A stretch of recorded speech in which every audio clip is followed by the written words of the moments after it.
Hello, and welcome to my Modlist showcase, where I give an overview and opinion on mod lists to help find the right one for you. This time we are looking at Magnum Opus by Lively. The version I've been playing on is version 3.0.6, released on May the 5th, 2021. As of making this video, the author is into the 4.0 version, and while they've added a good amount of new mods, none of them stood out as a complete game changer, so my version should look rather similar to yours. Firstly, what is Magnum Opus? The description reads, an incredibly clean and stable list featuring tons of new quests and locations, vastly expanded settlement systems, a massively interconnected collection of NPC overhauls, and of course hundreds of new outfits, armors and weapons. Magnum Opus is available to download from the Wabberjack Modlist installer. While I won't cover the specifics in this video, the installation was incredibly easy, with clear instructions on the Modlist Wabberjack page. This mod list is the largest of all Fallout 4 lists on Wabberjack, with currently having over 500 mods. Because of this, the download did take me a long while, although I don't have a very good internet myself, so it's just one of those things that will vary from person to person. There's also a recommended guide at the end of the installation to optimise the game textures to increase performance. This part is a little tedious, but I'd say it's worth it. Once in game, setting up the specific mod configurations is relatively easy, again with clear instructions provided. Now for what the mod list adds. For this showcase I'll be showing my lower level character, but I've played many hours on previous versions of this mod list, so I have a good grasp on what it's like to play.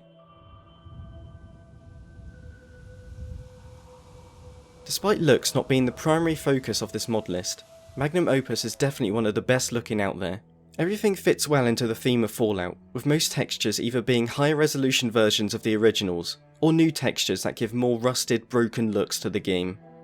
The weather and lighting is also great, with the main weather mods being True Storms and Vivid Weathers, which are both among the most downloaded weather mods, and for good reason, because you can't really go wrong with them.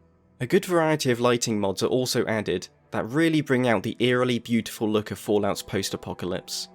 Of course the colours of the game are always subjective, especially in Fallout games. Some people prefer the more bright and bold colours of the base game, and some, like me personally, like the game to look a bit more grey and depressing. A lot of this can be changed with an EMB, and the one I'm using that you can see now is Vogue EMB. Another thing worth noting is that Magnum Opus uses the Boston Natural Surroundings mod, which is what's adding all these luscious trees around. This did take me some getting used to, as I do like the dead look of the base game, but I've come to really like the trees, and I found they can make some fights really intense when you can't quite see the enemy through the thick forest.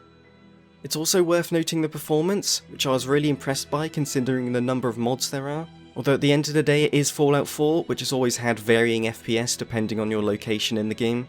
My specs are here on screen, and while I know it's very high end and might not be useful for a lot of people, I was running at 1440p ultra wide, so I'd expect the same performance I'm getting on say a GTX 1080 at 1080p. I made some adjustments to the shadow quality using Fallout 4 config tool, which I suggest you take a look at. I also used ultra quality God Ray performance fix, which I suggest you look into as it saves me a bunch of FPS without having to turn down God Rays. Once I set up the ideal settings for my system, I never had a dip below 50 FPS, even in Boston. As this mod list doesn't have one specific theme and focus, the author tends to add any mods that sound fun to them. At first this did worry me, as I thought the list might feel like a mess of things that don't really balance well together. However, with all my playthroughs, I feel that the wide array of gameplay mods added all work well together with improving the game, and don't feel out of place. A large portion of the gameplay tweaks add quality of life features that may not sound fancy, but you'd never want to play without them again. Trading, crafting, and using the workshop all have much more convenient menus, and offer many more details. Some factions have significant overhauls, such as the Minutemen, who now feel like they have a more prominent presence in the Commonwealth, and are now a faction you can actually work to build up into an army. Workshop mode also has a ton of overhauls, including Sim Settlements 2, which is thought by many to be one of, if not the most impressive mod for Fallout 4. You can interact with the workshop mode as much as you would like, so you can treat the game like a city builder, you can set up foundations and let NPCs do the rest, or like vanilla, you can just completely ignore it. There are also tweaks to some perks to make them more balanced and more interesting, but for the most part it still feels like vanilla Fallout 4's perks and leveling up. Now this is personal preference, but I personally prefer survival mode in Fallout 4, and using hardcore mods, and the base mod list on its own definitely does not cater to that playstyle. Enemies can be quite bullet spongy at times, and it's quite easy not to die. The author specifies that the list was not built with survival in mind, and while it is very balanced, at the end of the day, they're more focused on the fun. However, despite the fact I prefer hardcore, I was still able to have fun and make the game a challenge. I played on survival and nothing stood out as game breaking for me, and if you're interested in survival like me, at the end I will note a few tweaks you could make to cater to that playstyle. I believe the combat in Fallout 4 is one of its strengths, with weapons feeling much better than in previous games, and so with the Modlist adding a huge amount of high quality weapon mods, the combat feels ever changing and very satisfying. The mod Pack Attack improves the enemy AI immensely, with NPCs now moving around more strategically in fights, rather than rushing you in the open. This makes fights much more interesting and forces you to plan before entering combat. Some enemies also feel more unique now, such as super mutants, which have a much wider variety in combat styles. Magnum Opus adds a bunch of new quests and locations to explore, without ever feeling it's overhauling the original map created by Bethesda. Many locations in the game have had tweaks to them to make them feel more alive and interesting to look at, especially if you played a bunch of the game already. Some mods like Beantown Interiors add well-crafted and interesting interiors to buildings you originally couldn't enter in the base game, whereas mods like Subway Runner add an entirely new subway system, allowing you to walk all across the map underground, while not intruding on the well-designed map above ground. From all that I've played, no area ever stood out as feeling out of place.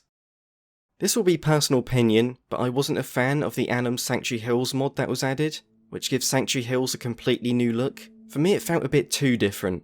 Plus the LODs sometimes show the original Sanctuary Hills at a distance, so it was a big break to my immersion. I chose to uninstall the mod and I've encountered no issues, but if you choose to do the same, only do so before making a new character. As for quests, Magnum Opus has added a good few, but has not gone overkill with new quests, which I think was a good decision.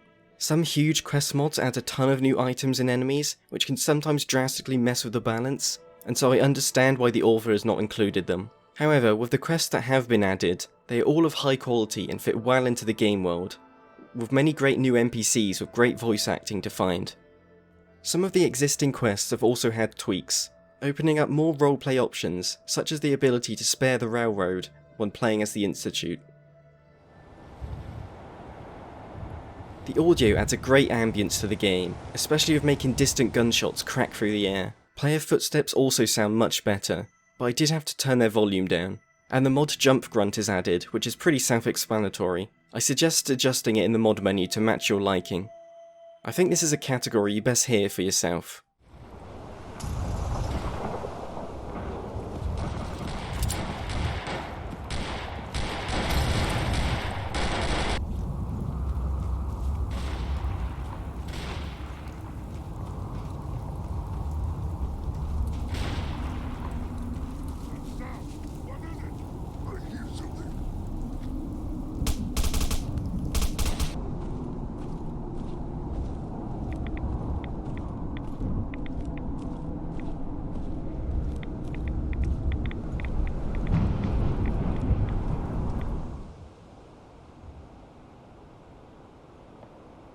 The vast majority of new items in Magnum Opus is either weapons or armors, and there are a whole lot of them. If you have a preferred weapon type, you can almost guarantee there's numerous new additions to that category. With 8 new pistols, 6 new shotguns, 7 new submachine guns, 8 new plasma guns, and 17 new rifles. On top of that, there's a bunch of new melee weapons and strange miscellaneous items to use. There's also a huge amount of new armors. You'll find NPCs rarely wearing the same thing, and faction armors finally have a much wider variety. All the new clothing and armors all fit the Fallout theme perfectly, and give options for a huge amount of customization for your character's look.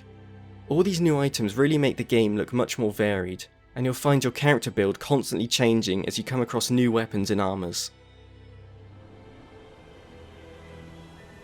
For some other notable things, the mod Loot Logic and Reduction adjusts where you find loot in the world and how much you find of it.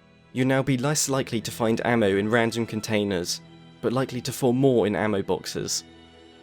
The character customization has also had a bunch of new add-ons, with hundreds of new hairstyles, tattoos and scars. The mod Immersive HUD is not included in the mod list, and unless I've missed something, I don't think there's any mod that hides your HUD. Personally, I can't play without immersive HUD, so I have added it, though I will talk more about that at the end. Also, a few new para armors have been added around the world for you to find.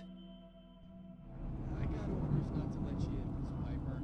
I'm sorry. Just doing my job. Now for some additions to the list that I personally have made. But first I must stress, any changes you make to the list has nothing to do with the Modlist author. You should only do so if you have an understanding of modding, and accept that any consequences are yours to deal with. So firstly, I added Immersive HUD, which hides most of the HUD elements when I don't need them. I imagine there might be some conflicts with other mods in the list that add HUD elements, but I'm glad to say in my playthrough I've never encountered any issues. Another mod I've added is Silent Protagonist, which removes the player's voice. This is a mod I personally always play with, as I find the player voice breaks my roleplay.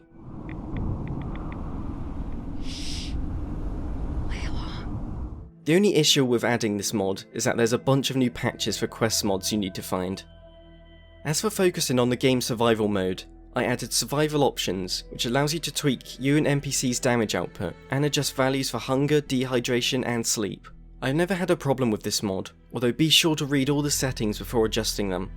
I also added level up healing removal, which does exactly what it says. But I've not added any mods that affect your health and change healing items. Usually they come with a lot of features that can cause conflict. Honestly, unless you have a very specific type of playstyle you want to go for, Magnum Opus is likely your best mod list option. It covers almost all aspects of Fallout 4 in some way, and really makes the game feel consistently fun and refreshing, without making it feel like a completely new game. Even though I personally prefer survival mods, I found myself playing Magnum Opus over any other survival based mod list, simply because there's so much more added content to play. If you want Fallout 4 to be as challenging as it can possibly be, then this isn't the mod list for you. But if you want a fresh playthrough that adds a ton of new quests, weapons, armors, workshop stuff, and quality of life features, all wrapped in a good looking package, then this is the list for you, and I guarantee you'll have a load of fun. Thank you for watching. If you have any mod lists on Wabberjack you want me to look at, please feel free to say in the comment section, and if you enjoyed, please do give a thumbs up as it really helps the channel grow. I also have a Twitch where I tend to play some relaxing games, so it's quite a nice place to hang out if you want to join me there. Thank you and goodbye.